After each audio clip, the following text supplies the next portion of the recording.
Hello students, I am Akhilesh Mishra. I am physics faculty. मैं last 25 year से physics पढ़ा रहा हूँ और विद्या प्रकाशन के सहयोग से एक अनूठी पहल है जो आपको आपके बोर्ड एग्जाम्स में एक महत्वपूर्ण भूमिका निभाएगी। तो अभी तक हम यहाँ पर जो डिस्कस कर रहे थे वो वैद्युत चालन डिस्कस कर रहे थे। इसमें एक कार्बन प्रतिरोध और है। जी थैंक यू अंजलि जी। एक कार्बन प्रतिरोध और है। जैसे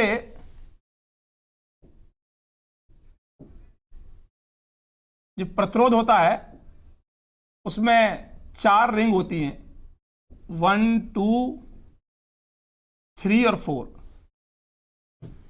तो इसके लिए आपको याद रखना पड़ता है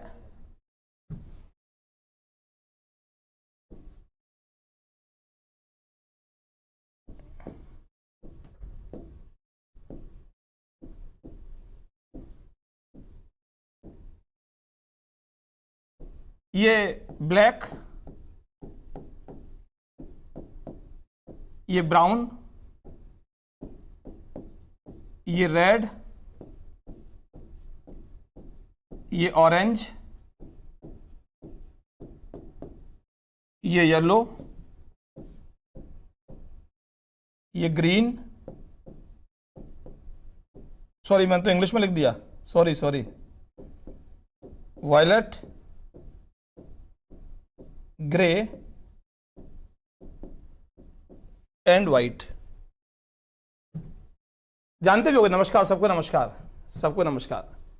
आप जानते होगे ब्लैक काला, ब्राउन भूरा, रेड लाल, ऑरेंज मतलब ऑरेंज संतरी कलर होता है संतरा का, येलो पीला, ग्रीन हरा, ब्लू नीला, वायलेट ग्रे और वाइट। इनके नंबर्स होते हैं ये 0 1 2 3 4 5 6 7 8 और 9। पार की बात करें 10⁻⁴, 10⁻⁴ और 10⁻², 10⁻3, 10⁻⁴, 10⁻⁵, 6 7 8 और 9। अब होता क्या है, सपोज फर्स्ट कैसा है, ये रेड। सेकंड कैसा है, सपोज येलो। थर्ड कैसा है, ग्रीन। और ये होती है टॉलरेंस। मतलब गोल्ड है, सिल्वर है और नो कलर, इसकी 5%, ये 10%, ये 20%। सपोज ये सिल्वर है। मतलब टॉलरेंस का मतलब क्या है? Good evening. टॉलरेंस का मतलब क्या है? जो प्रतिरोध में परिवर्तन हो सकता है वो जो भी आएगा। देखिए पहला जो कलर आएगा उसका नंबर लिखें। रेड का नंबर क्या है? 2। दूसरा कलर उसका भी नंबर, येलो कितना है? 4। तीसरा जो कलर है वो ग्रीन है, ग्रीन की पार। और नेक्स्ट क्या है? सिल्वर, इतना ओम है और उसमें कितना परिवर्तन हो सकता है? 10% का। मतलब जो प्रतिरोध होगा इससे 10% ज्यादा भी हो सकता है और कम भी हो सकता है। ये मैक्सिमम टॉलरेंस है। जो पहला कलर है उसका नंबर, जो दूसरा कलर है उसका नंबर, जो तीसरा कलर है उसकी पार। ग्रीन है 10⁻⁵ और जो चौथा है वो टॉलरेंस है। सबको नमस्कार, समझ में आ गया? तो इस पर क्वेश्चन आपसे पूछ सकता है। आगे चलते हैं। इसमें हम किरचॉफ लॉज, बहुत इंपॉर्टेंट लॉज हैं किरचॉफ लॉज।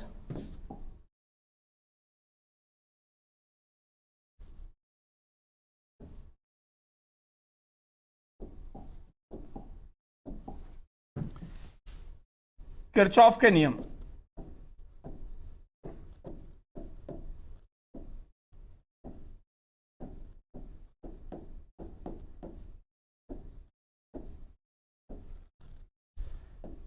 प्रथम नियम,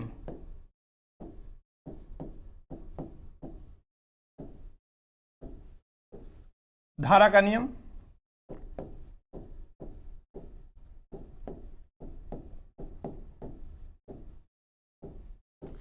ये नियम क्या है जी? अंजलि जी, सबको गुड इवनिंग बेटा, जय भीम। तो धारा का नियम क्या है? किसी भी संधि पर धाराओं का बीजगणितीय योग कितना होता है? शून्य होता है। ये कोई संधि है,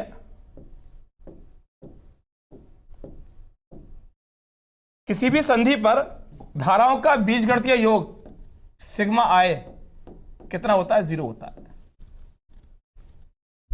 मतलब किसी भी संधि पर जितनी धारा आएगी उतनी चली जाएगी। संधि पर धारा रुकती नहीं है, जितनी आएगी उतनी चली जाएगी। और जो धारा संधि की तरफ आती है उसे लेते हैं प्लस साइन से, ये I1, ये I2।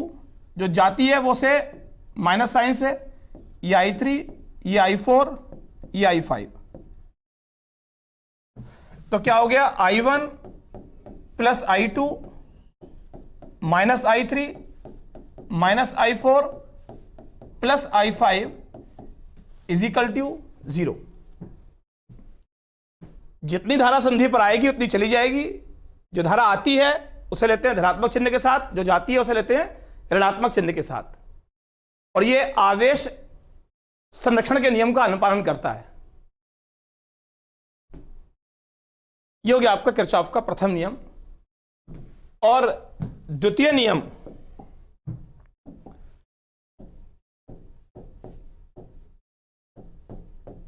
द्वितीय नियम है बंद पाश का नियम।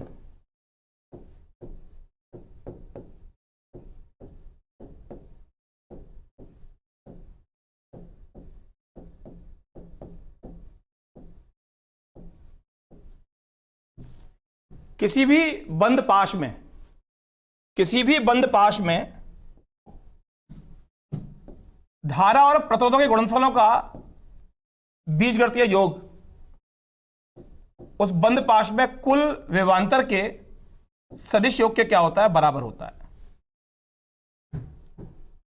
हां, संधि का नियम भी कहते हैं। धारा का नियम है संधि का नियम। तो किसी भी बंद पाश में धारा और प्रतिरोधों के गुणनफलों का बीजगणितीय योग उस बंद पाश में कुल विद्युत वाहक बल, कुल विभवांतर के क्या होता है? बराबर होता है। देखिए, मैं आपको इसका एक ऐसा मेथड बताता हूं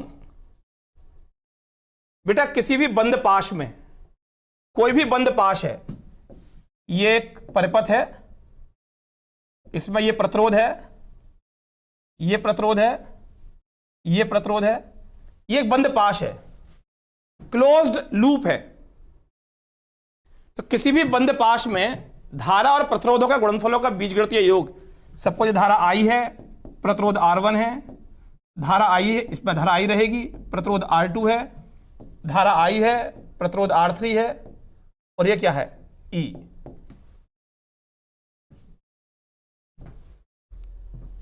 हां, वेरी गुड। तो क्या हो गया? IR1 plus IR2 plus IR3 अकेला एक सेल है, इज इक्वल टू क्या हो गया? E। दो होते सेल तो E1 प्लस E2 या E1 minus E2।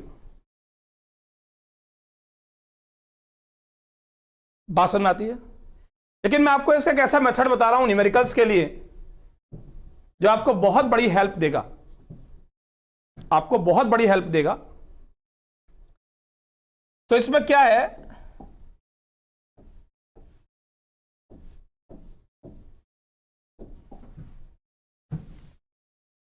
V initial, initial means प्रारंभिक, plus minus V element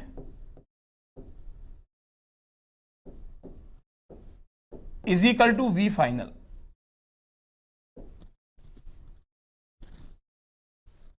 very very important numericals के लिए। V इनिशियल मीन्स V विभव है, इनिशियल मीन्स प्रारंभिक, प्लस माइनस V एलिमेंट जो भी प्रतिरोध लगे हुए हैं, is equal to V final. और इसमें एक बात बहुत ध्यान से समझना कि ये एक प्रतिरोध है और इसमें धारा I बह रही है, इसका प्रतिरोध R है।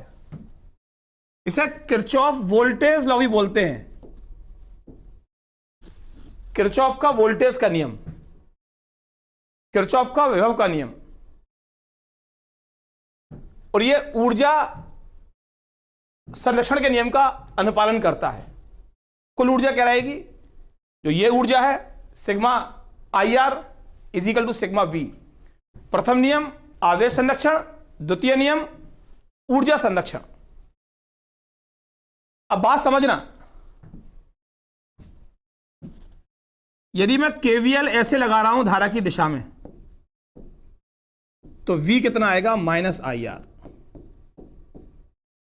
Kirchhoff voltage law. यदि मैं KVL लगा रहा हूं, करंट ऐसे है, प्रतिरोध ऐसे है, यदि KVL लगा रहा हूं मैं ऐसे, धारा ऐसे, KVL लगा रहा हूं ऐसे, विपरीत है, तो V कितना आएगा? Plus IR। यदि ये बैटरी है, इसका विभव E है और KVL लगा रहा हूं मैं ऐसे,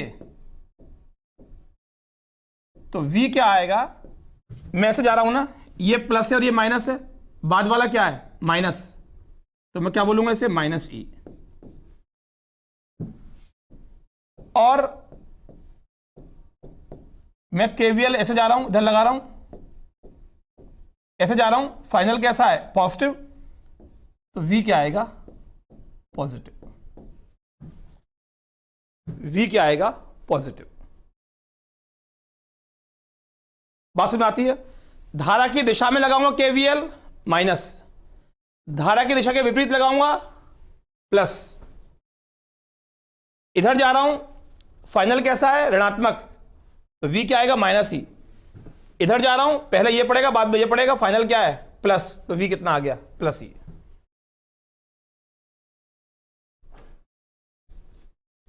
बात समझ में आती है? अभी मैं इस पर एक क्वेश्चन कराता हूं, आप सारी बात समझ जाएंगे।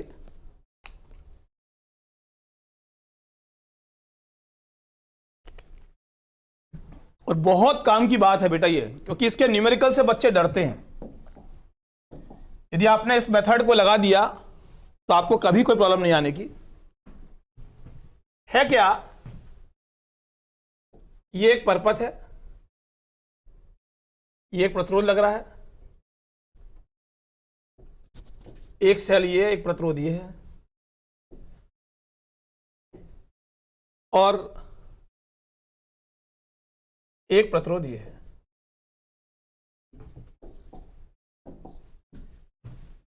ये E1, ये R1, ये E2, ये R2 और ये R3। बड़े ध्यान से समझना बेटा, ये धारा कितनी दे रहा है? I1। ये क्या दे रहा है? I2। इसमें कितनी जाएगी? I1 प्लस I2, सेम जाएगी। इसकी I2 वापस आ जाएगी, इसकी I1 इधर चली जाएगी। ठीक? हां, अनिल बता रहा हूं न्यूमेरिकल में। अब एक लूप ये है, एक ये है बंद लूप, बंद पाश, और एक मैं पूरा लगा सकता हूं।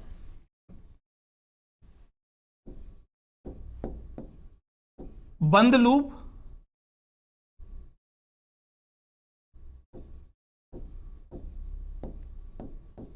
वन में आप सपोज KVL ऐसे लगा रहे हैं,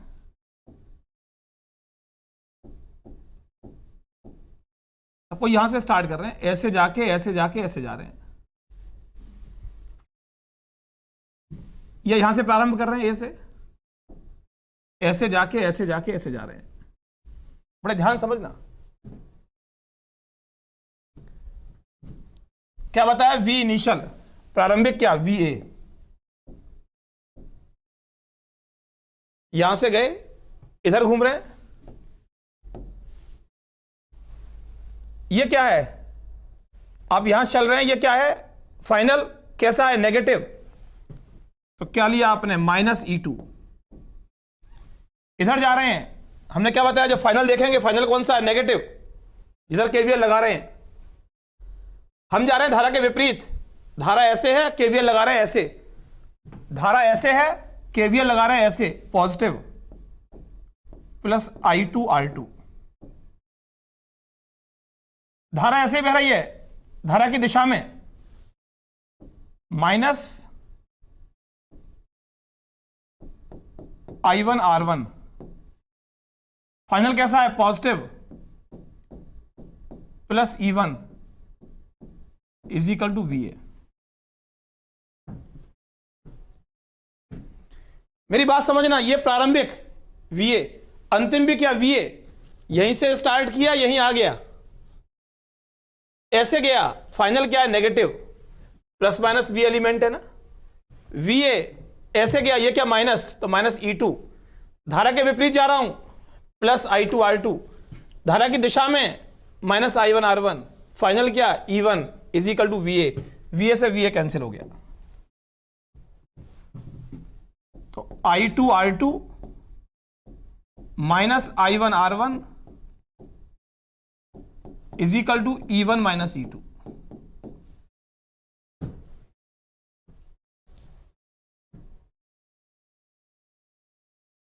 समझने की कोशिश तो करो बेटा। एक बात बताइए, धारा की दिशा में केवीएल लगाएंगे, नेगेटिव, -IR। धारा की दिशा के विपरीत केवीएल लगाएंगे, प्लस। ऐसे चलेंगे, फाइनल देखेंगे कितना? -E। ऐसे चलेंगे, फाइनल देखेंगे +E।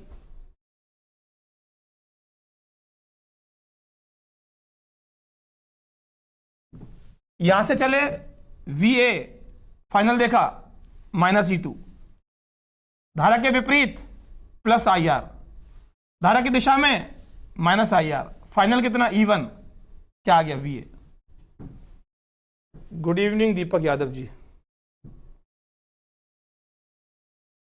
ठीक। अब बंद लूप 2 में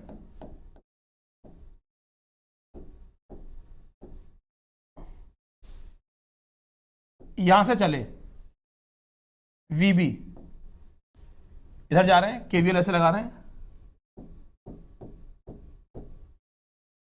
धारा की दिशा में ऋणात्मक। धारा की दिशा में क्या है? ऋणात्मक। तो -I1 + I2 इंटू R3। इधर आए, धारा की दिशा में -I2R2। फाइनल देखा, plus E2 is equal to क्या हो गया? VB। VB से VB कैंसिल हो गया।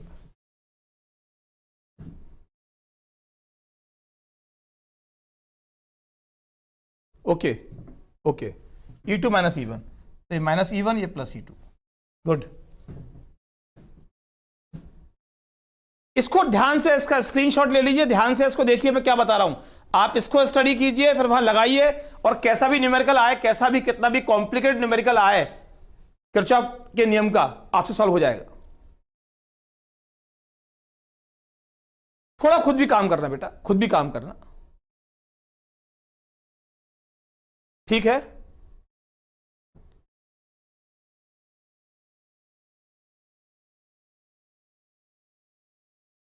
सर दिखाई तो दे रहा है, परंतु आप सही से लिखें। अच्छा, सही से कैसे लिखते हैं बेटा? सही से कैसे लिखते हैं बताओ ना। क्लियर है ये बात? अपना रेस्पॉन्स समझ में आया नहीं आया आपको? चलिए, आज बहुत इंपॉर्टेंट टॉपिक चलेंगे, व्हीटस्टोन ब्रिज, और एक मीटर ब्रिज, और एक पोटेंशियोमीटर। क्लियर? इसको घर जाकर एक बार स्टडी करना, एक बार बेटा ललिता कोशिश तो करो घर जाकर एक बार आप। चलिए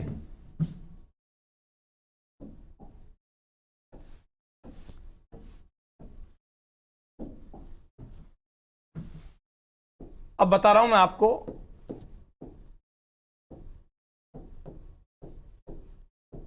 व्हीटस्टोन सेतु। एक्चुअल में टाइम की प्रॉब्लम है, होता तो मैं आपको 4-5 कराता न्यूमेरिकल, अपने आप प्रैक्टिस हो जाती, लेकिन अभी टाइम इतना कम है कि वो संभव हो नहीं पाता, हम ऑलरेडी पीछे चल रहे हैं। व्हीटस्टोन ब्रिज में क्या है बेटा, ये एक चतुर्भुज है,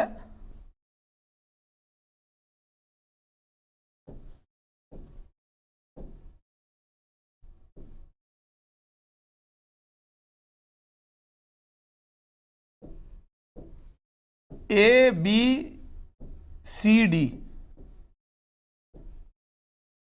और ये एक बैटरी है।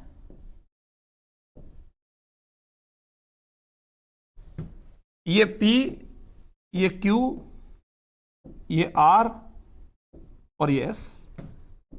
ये I करंट आ रही है, ये I1 और ये I2। देखिए है क्या बेसिकली, ये P और Q दोनों क्या हैं, अनुपाती भुजाएं हैं। इनका अनुपात हमको पता है। जो R है, यहां एक लगा हुआ है प्रतिरोध बक्स, जिसके अंदर अलग अलग प्रतिरोध होते हैं, अलग अलग प्रतिरोध होते हैं। आपने इसमें निकाला 1 ओम निकाला, तो इस भुजा का प्रतिरोध कितना हो गया, 1 ओम हो गया। 2 ओम निकाला, 2 हो गया। और ये एक अज्ञात भुजा है जो S है, ये वह अज्ञात भुजा है जिसका प्रतिरोध हमें ज्ञात करना है। तो आप यहां से प्रतिरोध निकाला कोई, ये आपका गैल्वेनोमीटर है जो विक्षेप दिखाता है। जी अंजलि जी, आपने प्रतिरोध निकाला, कभी डिफ्लेक्शन क्या है, लेफ्ट आया, फिर आपने निकाला लेफ्ट आया, फिर आपने निकाला राइट आया, फिर आपने कोई ऐसा प्रतिरोध निकाला कि डिफ्लेक्शन क्या आ गया, 0 आ गया, निडल क्या आ गई, ठीक बीच में आ गई। इसे कहते हैं संतुलित व्हीटस्टोन ब्रिज, कि जहां निडल बीच में आ जाए, इसका मतलब इस भुजा में कोई धारा नहीं बह रही। यह संतुलित व्हीटस्टोन ब्रिज है। जो धारा I1 जाएगी वो ऐसे निकल जाएगी, जो धारा I2 जाएगी वो ऐसे निकल जाएगी, और यहां कितनी आएगी, I1 + I2 मतलब I। ठीक। और जब व्हीटस्टोन ब्रिज संतुलित है तो P/Q = क्या होता है, R/S। आपको इन दोनों भुजाओं का अनुपात पता है। आपने जो प्रतिरोध निकाला है जिससे विक्षेप 0 आया है, वो R पता है, तो S कितना आ गया यहां से, Q/P × R। तो आपने किसी अज्ञात प्रतिरोध का मान ज्ञात कर लिया व्हीटस्टोन ब्रिज की सहायता से। अब देखिए, यदि मैं यहां किरचॉफ लॉ लगाता हूं, अभी बताया मैंने, ऐसे जाके ऐसे लगाता हूं, अभी देखना आप, VA, ठीक, इधर जा रहा हूं धारा की दिशा में, ऋणात्मक धनात्मक। मैंने बताया धारा की दिशा में यदि मैं KVL लगा रहा हूं, धारा की दिशा में जा रहा हूं, KVL ऐसे लगा रहा हूं, धारा की दिशा में लगा रहा हूं, तो V क्या आएगा, -IR। और धारा की दिशा के विपरीत KVL लगा रहा हूं, KVL इधर जा रहा हूं, तो V क्या आएगा, +IR। सिंपल सी बात बताइए मैंने आपको, धारा की दिशा में ऋणात्मक और दिशा के विपरीत क्या, धनात्मक। तो यहां से VA धारा की दिशा में गया, मैं ऐसे जा रहा हूं इस बंद लूप में, ये लूप है ABDA, दिशा में क्या, ऋणात्मक, -I1P, ऐसे आया, धारा है ही नहीं इसमें, शून्य है। अब विपरीत जा रहा हूं, plus I2R is equal to VA, VA से VA कैंसिल हो गया, I2R is equal to I1P, समीकरण फर्स्ट। ज्यादा स्ट्रेस नहीं देना, धारा की दिशा में जा रहा हूं ऋणात्मक, दिशा के विपरीत जा रहा हूं, जा तो मैं क्लॉकवाइज रहा हूं ना, ये धनात्मक यहां शून्य, ये ऋणात्मक यहां शून्य, यहां धनात्मक। अब मैं ले रहा हूं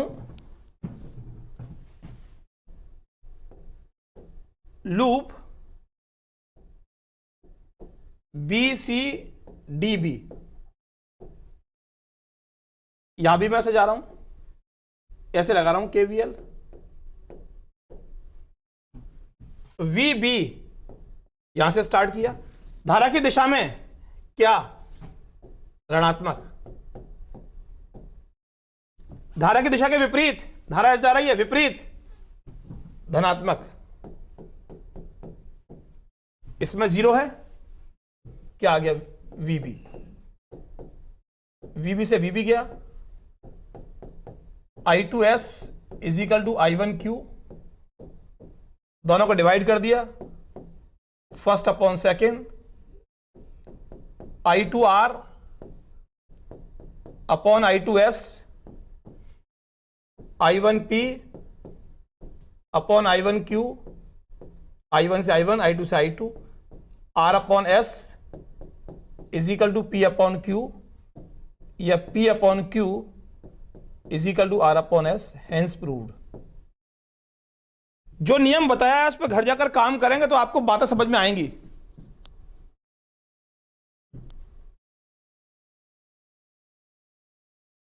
जी संजय कुमार जी, जी शुभम जी,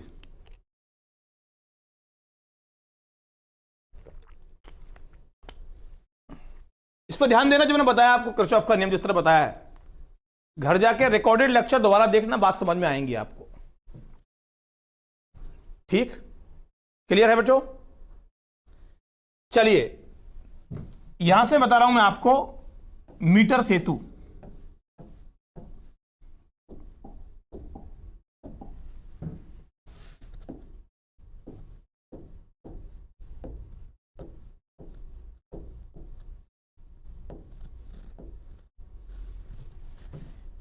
मीटर सेतु में क्या है बेसिकली,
देखिए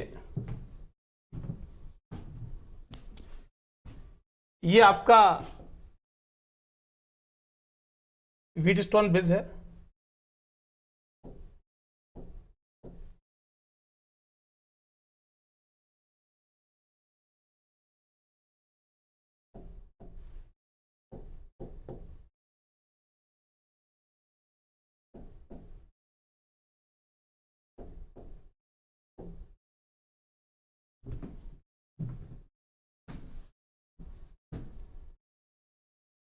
आपने ये ए है और ये सी है, ये ए, ये बी, ये सी, ये डी।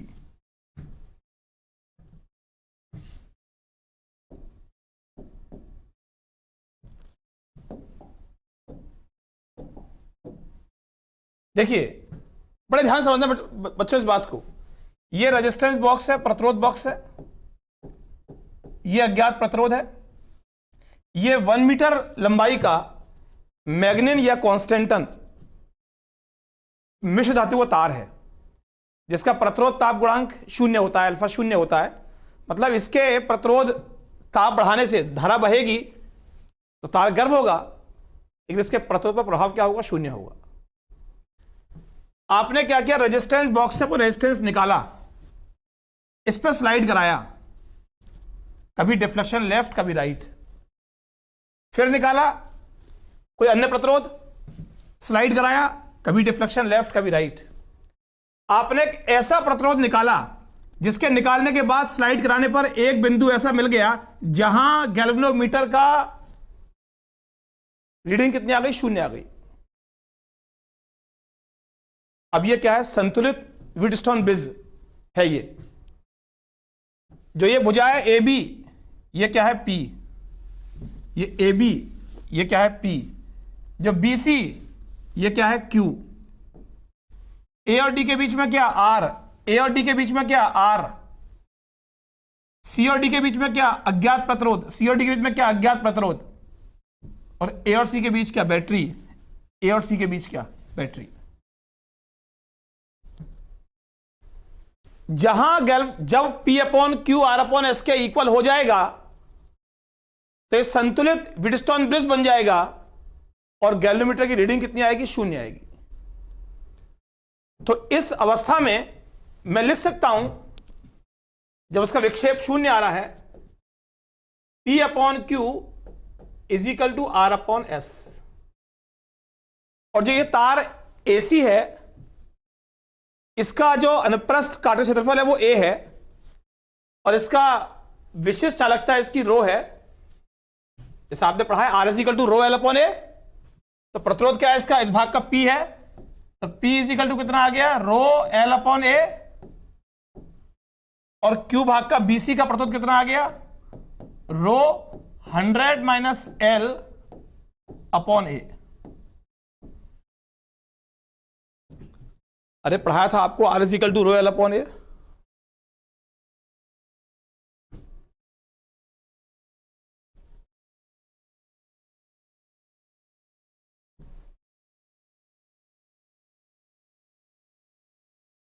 जी अनिल जी, व्हीटस्टोन ब्रिज के सिद्धांत पर कार्य करता है ये। तो इस भाग का प्रतिरोध P is equal to rho L upon A, इस भाग का प्रतिरोध Q, रो लंबाई क्या है इसकी? 100 माइनस एल, क्षेत्रफल समान है। तो P अपॉन क्यू किया आपने, सब कट जाएंगे, रो से रो कट जाएगा, ए से ए कट जाएगा, एल अपॉन 100 माइनस एल। और P अपॉन क्यू किसके इक्वल है? आर अपॉन एस के इक्वल है। P upon Q R upon S के इक्वल है, P अपॉन क्यू इसके इक्वल है। तो from first and second R upon S कितना आ गया? L upon 100 minus L. तो एस कितना आ गया? R 100 minus L upon L.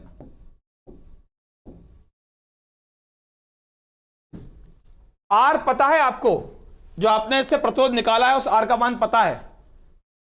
Scale से लंबाई ज्ञात कर लेंगे तो आप किसी अज्ञात तार का प्रतिरोध ज्ञात कर सकते हैं। क्लियर है?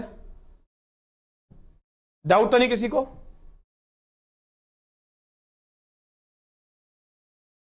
राम राम विकल गुजर जी, राम राम। ठीक है, आगे चले बेटा। ये हो गया आपका मीटर ब्रिज। डायरेक्ट आपको एल दिया होगा, आर दिया होगा, आप अज्ञात प्रतिरोध इसकी सहायता से ज्ञात कर लेंगे। ठीक, देखिए अब इस चैप्टर का लास्ट टॉपिक है विभव मापी।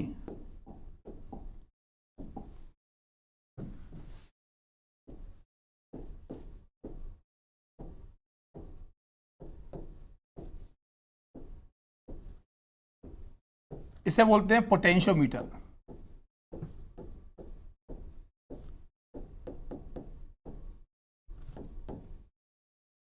बहुत इंपॉर्टेंट टॉपिक है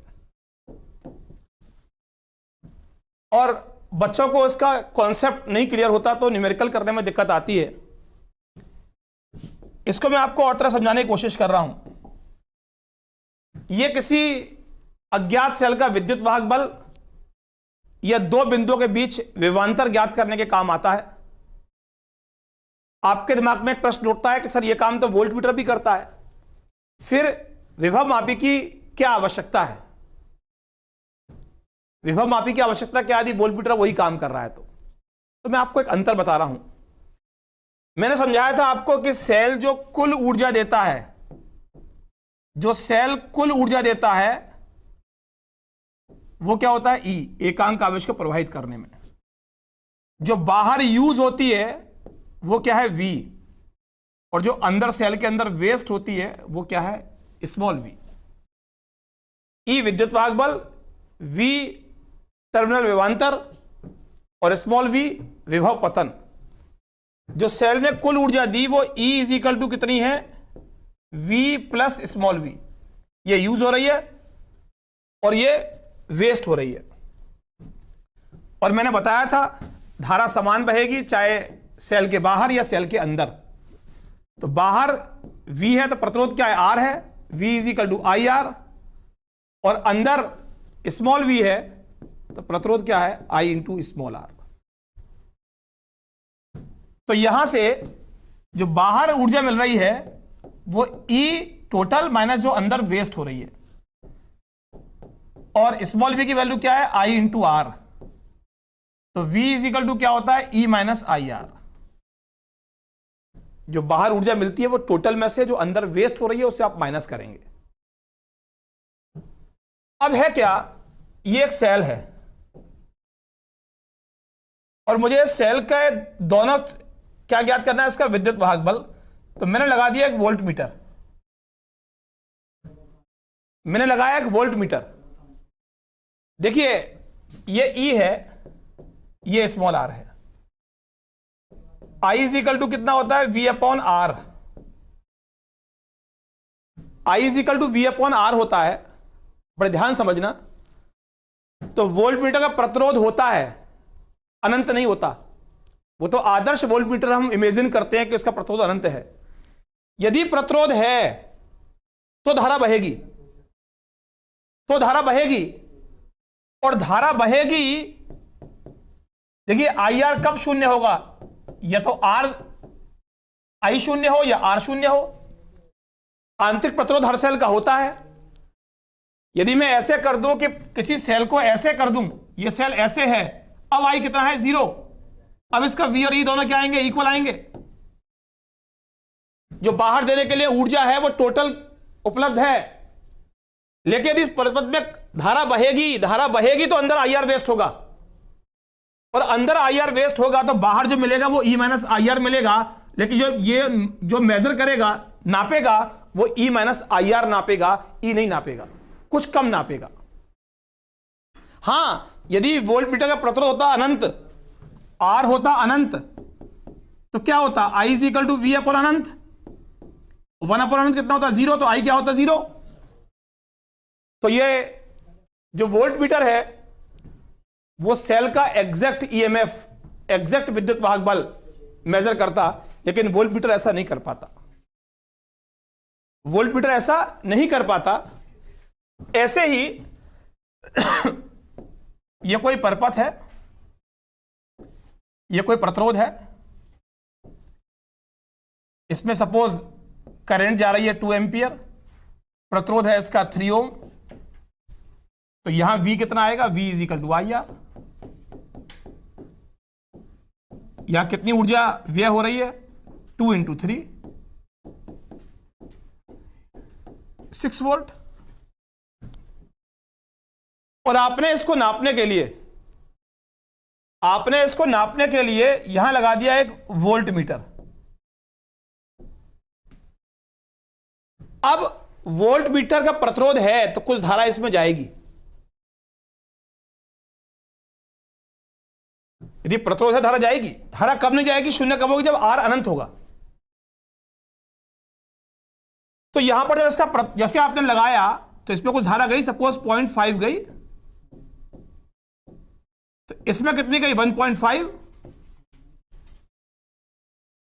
तो कितना आ गया V equal to I R, I रह गया इसमें 1.5 और ये हो गया 3, तो कितना आ गया 4.5 वोल्ट। और समांतर क्रम में क्या होता है, समान होता है, ये 4.5 ये 4.5, तो वोल्ट मीटर कितना नापेगा 4.5 वोल्ट। मैंने लगाया वोल्ट मीटर को इसलिए कि वो उसका विभवांतर ज्ञात कर सके, लेकिन 1.5 वोल्ट तो वो खुद कंज्यूम कर गया अपने प्रतिरोध की वजह से। आप किसी बल्ब या कहीं भी कोई आपका इलेक्ट्रीशियन आता है, कभी वोल्ट मीटर होता है उसके पास एक रेक्टेंगुलर सा, वो लगाता है तो पता लगा बल्ब के किनारे पे लगाया, बल्ब और डिम हो गया, बल्ब और डिम हो गया।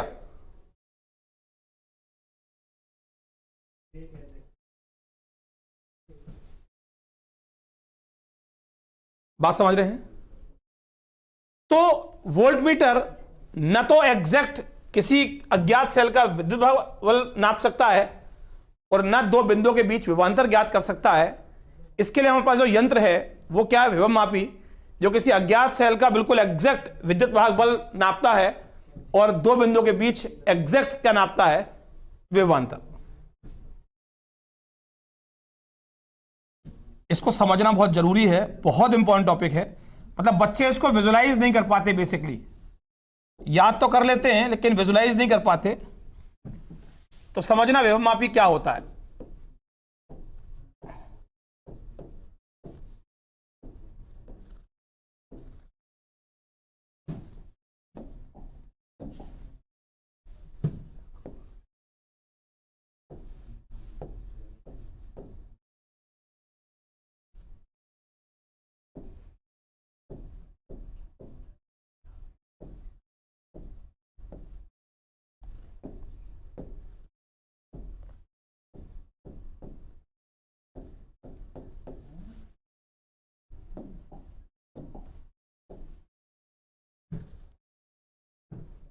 देखिए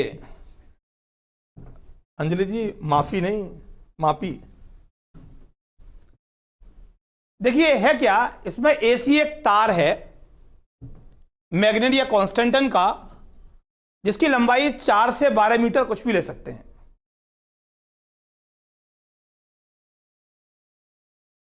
आपने क्या किया, मेरी बात बड़े ध्यान समझना, कि कहीं पानी है, पानी बह रहा है, तो पानी हमेशा कहां जाएगा, ऊंचे तल से नीचे तल की ओर, ऊंचे तल से नीचे तल की ओर जल का प्रवाह होता है।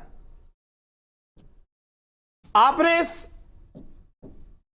गैल्वेनोमीटर को, अरे नहीं मजाक कर रहा था, आपने इस गैल्वेनोमीटर को खिसकाया। यदि ए और जे के बीच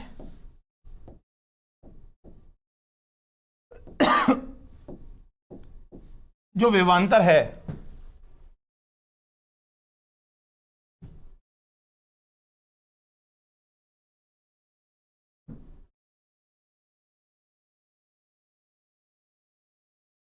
क्या हो गया सर, हमारे उधर आग,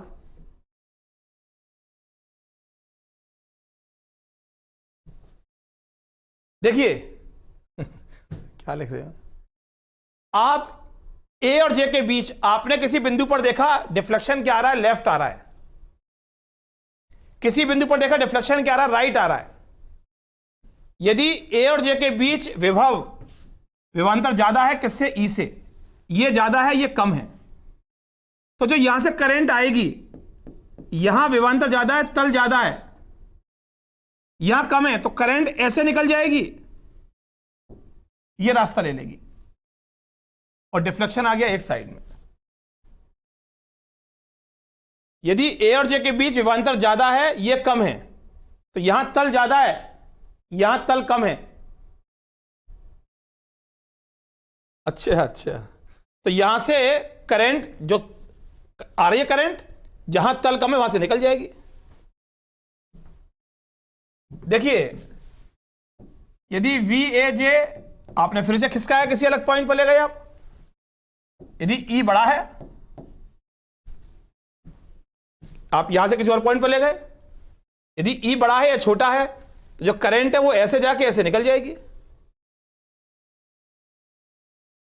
करंट ये वाली ऐसे निकल जाएगी, और जब ये ज्यादा है कम है तो करंट ये भी देगा, ये करंट ऐसे आएगी, पहले करंट ऐसे जा रही थी,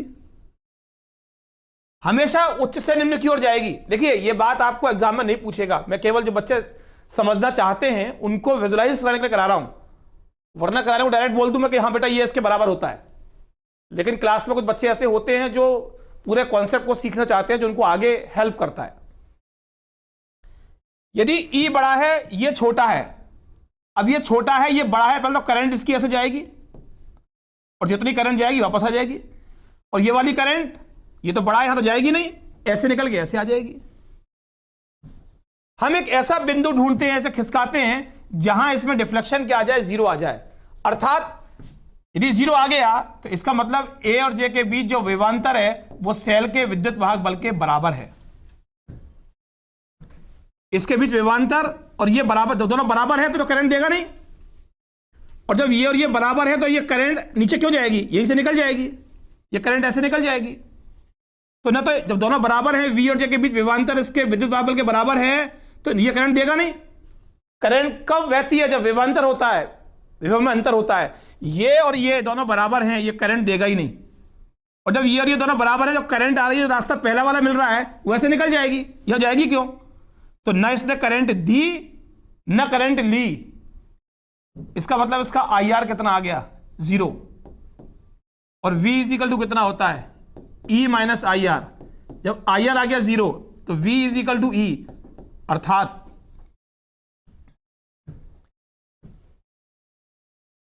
ये क्या नापेगा, ये क्या देगा, विद्युत वाहक बल। इसके बीच ये लंबाई सपोज L है,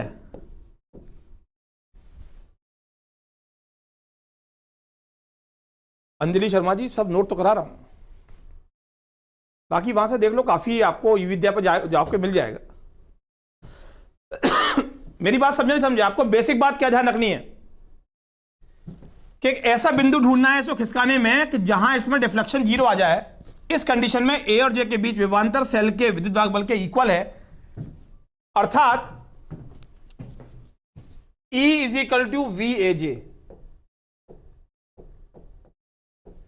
यदि मैं किसी तरीके से ए और जे के बीच विभवांतर निकाल लूं तो मुझे अज्ञात सेल का विद्युत वाहक बल ज्ञात हो जाएगा। और एक टर्म होती है विभव प्रवणता, एक टर्म होती है विभव प्रवणता।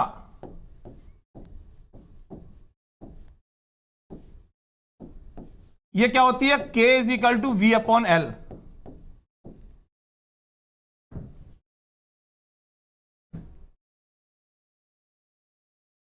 प्रति मीटर लंबाई पर जो विभव में परिवर्तन हो रहा है वो क्या है, विभव प्रवणता।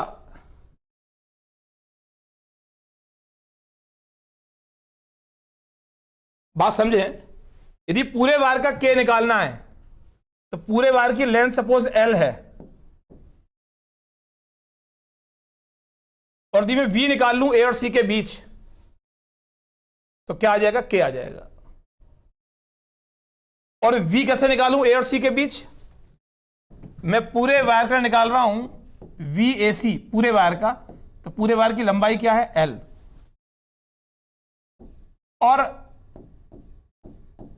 जब ये संतुलित है तो करंट ऐसे जा रही है इसमें, इसका प्रतिरोध तार AC कितना है, R है, और धारा कितनी है इसमें, I, जो यहां से निकल रही है, तो V कितना आ गया, IR। तो K कितना आ गया, वैल्यू पुट कर दी, IR upon L, IR upon L। और I कितना है इस परपथ के अंदर, ये स्मॉल r है, इसका प्रतिरोध तार AC का R है, तो I कितना आ गया, I आ गया E dash upon R plus R। यहां से आपने I निकाल लिया, यहां से K आ गया, और K जो पूरे तार का है वही इस भाग का होगा। तो A और G के बीच कितना आ गया? K तो पूरे तार का समान है, VAJ पूरे के लिए VAC अपॉन पूरे का L, और इसके बीच VAJ अपॉन क्या L। तो VAJ कितना आ गया? K into L। न्यूमेरिकल में K हमको देगा, नहीं देगा तो हम निकाल लेंगे, और K देगा फिर तो कोई बात ही नहीं। VAJ क्या आ गया? K इंटू L, L ये लंबाई है, तो E कितना आ गया? अज्ञात सेल का विद्युत वाहक बल E is equal to VAJ is equal to क्या आ गया? K into L। आपने किसी अज्ञात सेल का विद्युत वाहक बल ज्ञात कर लिया। बेटा आज दो टॉपिक, आज सारे टॉपिक बहुत इंपॉर्टेंट है। किरचॉफ के नियम को ठीक से पढ़ना, आपको जो मेथड बताया समझ में आएगा, थोड़ा प्रयास करेंगे तो रिकॉर्डेड लेक्चर से। और व्हीटस्टोन ब्रिज, मीटर ब्रिज और पोटेंशियोमीटर, इसमें 5 मिनट का काम बचा हुआ है, तो मंडे में उसमें थ्योरी कंप्लीट करके हम स्टार्ट करेंगे चुंबकत्व।